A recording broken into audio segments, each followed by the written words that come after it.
Hello everyone, this is Ian with Sanctum of the Craft, and I am doing my answer for Ask a Witch to a question that Akima already answered because we have slightly different perspectives on things, although in this case I agree with an awful lot of what she said.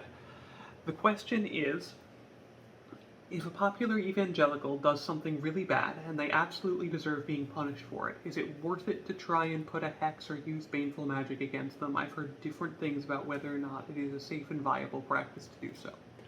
Okay. Akima pretty much covered the fact that saying if a popular evangelical has done something really bad is kind of redundant. I'm just going to note that I'm pretty sure that what this is referring to is the stories that seem to come out with alarming regularity that so-and-so well-known televangelist, well-known evangelical preacher was being hypocritical in some blatant way. They were embezzling funds, they were having sexual affairs, they are a blatant homophobe in their preaching and are having homosexual affairs, they are doing various specific, individual, pinpointable, amoral, unethical acts.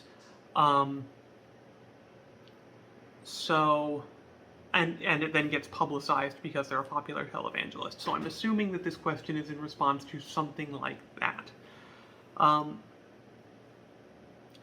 So I really think that there's a few questions to answer here.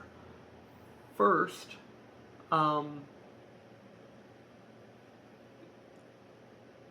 should people who do bad things be punished? Most people I know would agree yes in some capacity. Should it be up to a given individual to make that happen? Should it be up to some socially constructed system? Should it be left to the will of the divine? That's a question that has much more nuance and argument and complexity in it. My personal opinion is that I don't really have a problem with individuals deciding to do so. However, you're then basically getting into the ethics of vigilantism. Right? So-and-so did a bad thing, so I am going to take the administering consequences and punishment to this person into my own hands and do it myself. That's literally what you're talking about. Is it ethical? I don't know. I'm not really qualified to make that call, quite frankly. And I think that I'm going to give an answer that most moral absolutists hate. It's probably a case-by-case basis kind of thing. So, having established that, is it okay to use baneful magic to do so? Is it safe? Is it viable? What's the story here? Okay, look. I started this with sort of the vigilantism question because I think that the ethics of using magic to intentionally harm someone are very similar to the ethics of trying to physically harm someone. I don't think the fact that it's magic makes it intrinsically different or more special. I think that it means that there's fewer legal ramifications if you do so, or if you get caught doing so, because unlike in trials in the Inquisition involving Dante Alighieri being accused of committing necromancy, because that came up in a video and was completely hilarious, there is not currently an authority in the world that you will get in trouble and be punished by for attempting to use baneful magic or successfully using baneful magic. So you've got that going for you if you decide to use baneful magic rather than trying to go shoot the evangelical in the face, right? On the other hand, if what you're going for as is easily determinable directly causative harm, if you're going for some kind of psychological closure, knowing that I hurt this person, it was definitively me, baneful magic is not necessarily going to be right for you. I feel a little bit like I'm in some kind of strange commercial as I say that. But the fact of the matter is,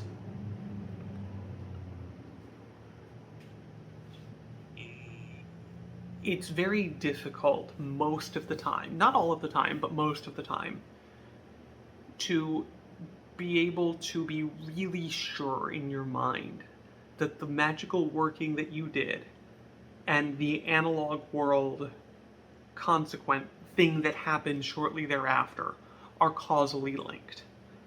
Because we don't have great mechanisms for studying magical causality in a reproducible way. So, there's that.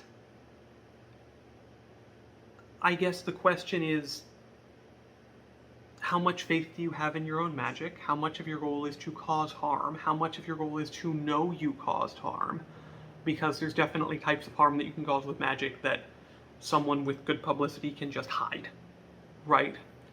Oh no, they suddenly have horrible, painful, bloody indigestion on a constant basis, and you never find out about it because they're private and have a good PR team, right? Maybe you were very effective in your punishment via baneful magic, but you'll never know. So there's sort of a lot of questions you have to answer for yourself. What is it you're really trying to get out of doing this? Is it really just, but this person got away with doing something bad and that was wrong? In which case, I have bad news for you. If you are taking it upon yourself to rectify this in all cases, you are going to be very busy. Is it somehow personal? Are you trying to gain the satisfaction of knowing that you did this? So I guess I'm more concerned with sort of the practical, moral, motivational questions. As far as, is it viable? I just kind of talked about that. I am of the personal opinion that the energy you put into a magical working always does something. However, the more precisely you try to direct it, the more energy you have to spend achieving that precise direction, and the less you have achieving that effect. Meaning that there's sort of some limits that you're working with intrinsically.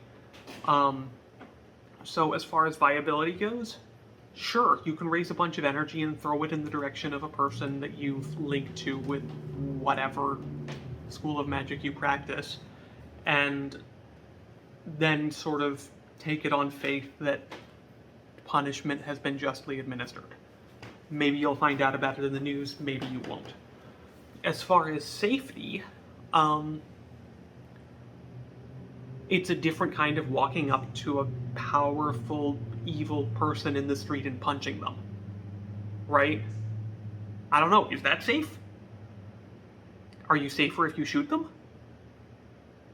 You know? No, it's not. There are, they may decide to fight back if they have the ability to do so. Some witness, some bodyguard, some concerned citizen, or some organization may take it upon themselves to fight back. In the case of punching a powerful person in the street, you can probably imagine all of this. In the case of performing baneful magic against an evangelist, you can think of their god stepping in to protect them, the servants of their god stepping in to protect them, anything that has decided it likes the brand of evil that they're spreading stepping in to protect them, them having followers who will pray that, how could such a thing have happened? I hope that anyone who's happened to our preacher, I hope that anyone who would have wished that upon him will be punished. I mean, they'll stand on stage and be like, my enemies shall be... Yeah, Kima off camera, in case it wasn't audible, pointed out that these preachers will stand on stage and say, you see, I have enemies who have prayed against me, and they have caused me to whatever is wrong in their life, but I will stand here and with righteousness I will fight back. And if you don't think that's an opening to magical reprisal, again, I have bad news for you. It very definitely is. So, safety, I don't know. Are you ready for what you're inviting? Cat, please stop. Hang on. Cat, you just get to be with me for this last part.